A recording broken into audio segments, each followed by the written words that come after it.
Hello, fellow Psych 134 students and professor. I'm Cole. This is Hanna. Colleen. And we are joined by our lovely guest, Connie. We have made a Cranium eating disorders game, so we're going to go through and play a couple rounds and dispel some myths for you guys. Colleen and I are the rings. Hanna and Connie are the worm. Do you roll first and then Yellow. Okay, yellow question is, this is an act out question. So, who's going to be the actor and who is going to you act be... and I'll guess. Okay, so you have to act out this. Hanna, your hint is method of controlling food intake. Okay.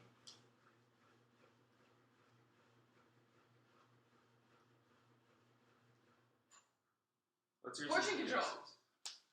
What? No You're way. supposed to eat the size of your palm. Oh, no way.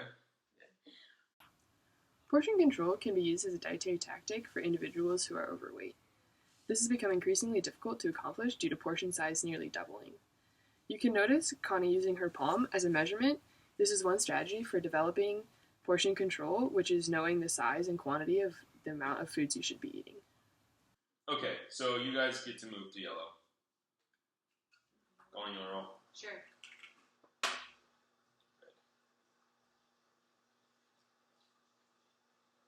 Draw. Who wants to draw? I will. Okay. Your hint is the main system that contributes to chemical imbalance and irregularities when someone has an eating disorder. Season. Okay. Ready?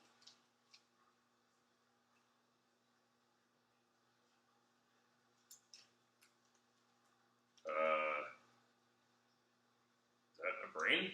Woo! Colleen's fantastic drawing of a brain. It has been found that individuals with eating disorders have different brain activity and structure than those without eating disorders.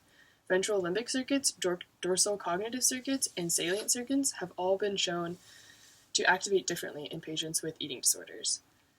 This leads to rewards, such as food, not being processed the same, and creating eating to be a different experience for those with eating disorders.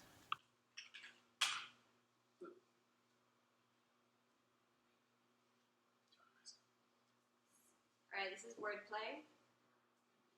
Hint. Specific messages that reflect a culture's ideology, which are conveyed by socialization agents that influence an individual's behavior. Okay, good. Cultural theory. Boom. Wow. All right. Nice. Killed it. Oh, green. Fact. These three brain regions in recovered AN patients had reduced activation in response to sugar. Choose three. Insula, caudate, putamen, thalamus. And the question was pick three. Pick three. Insula, caudate, putamen, thalamus. I say 1, 3, and 4. Sure. 1, 3, and 4. Final answer. Incorrect. The only one not included is the thalamus. Oh, really? Green. Alright. Oh, yeah. Fact. Identify the appropriate required range in terms of calories a day for someone with AN to gain weight at the desired level. Appropriate range in terms of calories. 2,000 to 5,000 calories. Final answer. Locking it in. It's incorrect. What? Oh, It's between 6 and 9,000. it is. That's right. Patients with AN typically have a less efficient energy metabolism and lack the motivation to eat. So in order to maintain a stable weight in the short term, they must consume 2 to 3 times the caloric intake than someone who does not suffer from AN.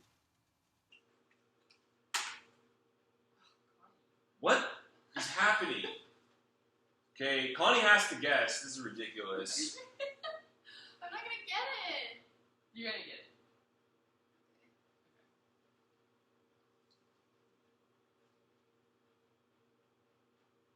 Binge eating. Dream team. Yeah. Fact. Which is the largest factor involved in developing an eating disorder? Media, brain structure, family members having an eating disorder, friends that have eating disorders. Connie?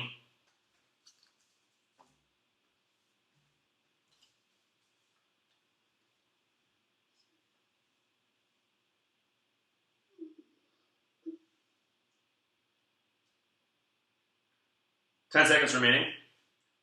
Brain structure? It's commonly thought that socio-cultural factors are the largest factor in developing eating disorders. However, it's actually one's brain structure that plays the largest role. We're back.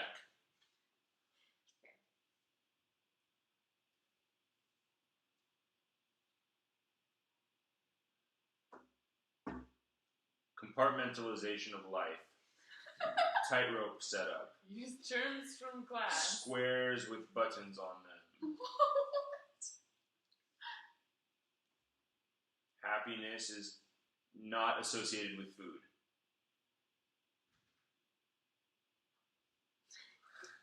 Survey. Food grouping 1. Happy. Anxiety with eating food. Lack of reward. Delayed food intake. Delayed meal consumption. Delayed satisfaction. Woo! One square at a time. We gotta go like 10. If you get the question right. Fact. What is the age most eating disorders develop? 1 is predisposed with an eating disorder at birth, childhood, adolescence, adulthood. There is no specific time an eating disorder develops. Do I have to answer this? You have to answer this for the win.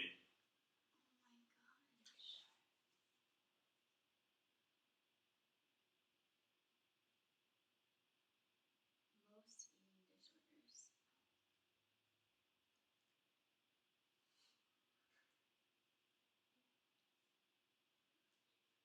Childhood? The rebuttal is ours. We're still in this game, Is ladies it and gentlemen. Yeah. Adolescence it I thought it is. was It is most common to see adults with eating disorders. However, they typically start in adolescence and grow from there. Purple, our choice. Colleen, let's go with the facts, shall we?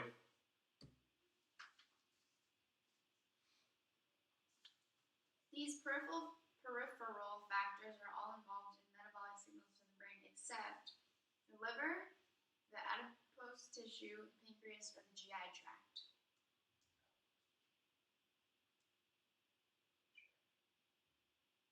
Adipose tissue. Final answer, locking in. Incorrect. What?